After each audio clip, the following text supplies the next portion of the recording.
Time management is the most undertrained thing, and any entrepreneur and salesperson needs to really constantly be auditing their time management.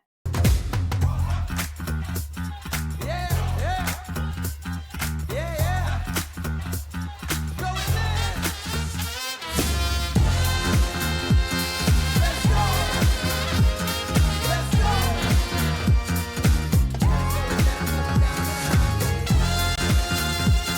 Let's go. Let's go.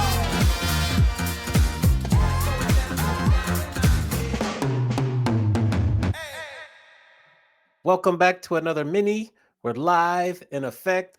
Mandy's feeling better. Good to see you. Missed you last week. Let's for our mini. I want to talk to you about coaching and how you do your coaching program and all the things. How do you feel about that? I feel good about that. And yes, thank you, Amani, for pinch hitting for me last week. I felt awful. But I didn't even have a voice. But I'm back and I have a voice and I'm probably at like 85%, but I'll take it. Okay. I will We'll take take it. And I love, yeah, let's talk about coaching. Okay. Yeah. I mean, you coach. So let's do this if you're okay. Like what type of coaching do you do? Who is your target audience when you're coaching people? So I have two target audiences. My primary target audience is musicians or music professionals that need to learn about the business of music. That's the main one. I also will coach hospitality professionals on like being more creative in their jobs and as they're looking for their next job. That's fun. I love that. Yeah. What do they get? Like if I'm a hospitality professional and I hire you to like spark my creativity, what will I get at the end of a coaching session with you? Like what will I leave with? So you'll leave with an action plan in terms of things to do to be more creative. If you're really Okay. focused on getting your next job, we're going to have specific steps you have to take to become more visible and to make yourself stand out during the interview process. Um, and that's usually included with like your 2 monthly calls, group call, the setup, and just strategies, different strategies to continue to remember as we're moving forward. That's kind of the three things. That's cool. What if I'm not looking for a job? What if I just want my creativity sparked because I'm kind of like in a rut and I want to Yes. level Yeah. up my professionalism? So then you will learn about different strategies to level up your professionalism, be more creative in your current job. I'll kind of help you unlock any blocks or walls that you're running up against and just really tap into your personal experience and your personality to make your creativity flourish. I love that. What happens if like people like do people pay for that? Like I think about hospitality sales coaching in general on my end, right? Like do and all hotels and venues and stuff like that, they have their own training for the Mhm, team. mhm. But is this geared towards the team or is this more geared towards the individual who just wants a little more for themselves? Primarily individually, but it will work with teams too. I Mhm. haven't had many people buy it yet, which is why I'm trying to kind of learn and figure out the best way to position it Yeah. because as you say, it's kind of hard to quantify. It's a little bit nebulous compared to like sales training where I'm going to help you grow sales. So I'm still working on that part. Yeah. Um, that's why it's kind of a secondary one, but try to use the experience that I have in hospitality to help people along the way. I love that. I think as a buyer, as someone who interacts with hospitality salespeople all the time, Yes, I definitely think that hospitality people could be more creative. They could use more creativity. So I think that I think there's a market for that. I think that's there cool. is. So I would ask you, but then we're going to get to you next. Like, how should I best position this to attract the eyes, ears, and wallets of the hospitality professionals? Yeah. I mean, in sales, it doesn't matter what product, service, widget you're selling. You just have to let people know what's in it for Yeah, them, right? yeah, So and if what's in it for them is that they will be more creative and creativity equates to get more customers and getting more customers equates to working smarter, not harder. I think that's a great sell, right? I think that any salesperson wants to find a shorter way to do their very difficult, complicated, long job and do it in a more fun way. yeah. I would just always lead with what's in it for them. And Mm, then, you're already dialed in because you have students in your class that are you're teaching. So just continue to foster those relationships, make sure they're right. all signed up for your newsletter, they're all in your database. And maybe even one of your next newsletters, instead of all the different things Amani's doing, maybe it's just one One thing. focus Yeah. on, did you know I do this too, kind of thing. It just Yeah. might be a focused email Right. kind Yeah. of thing. Great idea. So who do you coach and what do they get as a benefit of you coaching them? Yeah, I coach sales teams and groups, and sometimes one on one, but mostly sales teams and groups, all industries across the board, on how to be more memorable in the marketplace, how to have more fun with follow up, how to shorten their sales cycle, and how to increase their closing ratio. So, for the most part, it's sales teams in hospitality, because that's where my biggest network is, but or people that sell to hospitality. But I've coached sales teams from technology, beauty, manufacturing, PR, all different industries Mhm. all the time. And, I've been doing that for about 18 years. So the clients have changed over the years, and how I do my coaching has changed over the years. And I'm always looking at ways to tweak and audit my process so I can be more effective. But, for me, I don't believe in sales training should be a full day. I don't believe that it should be boring. I think our attention span is short. So my trainings are, 90 minutes or less. For the most part, they're 70, 75 minutes. The first one's normally in person, then the rest are digestible snacks throughout the year of sales training. I give space. So if I have a session, like I have a session tomorrow, and my first session was in January, we gave like 4.5 weeks in between, so they can actually try out some of the methods that we do. And then when we talk tomorrow, we open up with, let's talk about what you tried, what worked, what didn't. We open up with coaching, like true live roll my sleeves up coaching. And then we'll start with a new topic and then coach from there. So all of my coaching is tactical, practical stories and stats. So you'll get live stories of me as a buyer, like what I think works and doesn't work, and how I want to be sold to.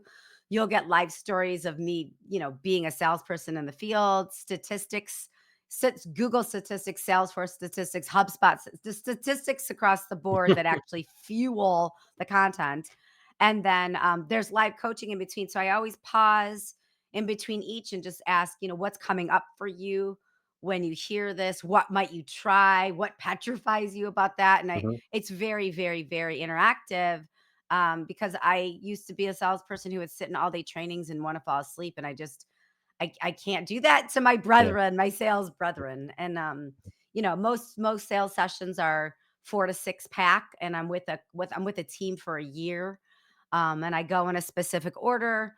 I have ones that I've already made, so people can just pick from that, or I'll, after a discovery call with a sales leader, like a chief sales officer, vice president of sales, or somebody that's got specific problems, they might say, "Hey, here's my problems," and I'll curate sessions based on that. Like I have one somebody I'm working with who we're starting very soon, but this person wants me to shop their team. So I'm shopping different departments and then Mhm. giving them shop reports, and then we're going to start the training. So, everybody's got like a different thing that they want to focus on. So it's very customized and very curated. How have you, in the current day and age, what's the most effective way for you to find new coaching clients? Referrals. I Yeah. mean, for me, I would say everybody I'm working with today is through a referral or through speaking.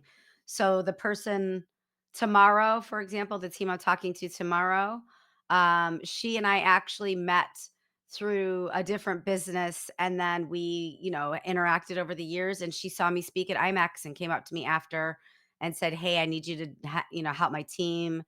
And the other coaching client that I'm just starting to work with was from a different coaching client that I worked with last year. And she said, "Hey," so it's really all referrals. Yeah. And then Yeah. speaking on stages really helps. Social media.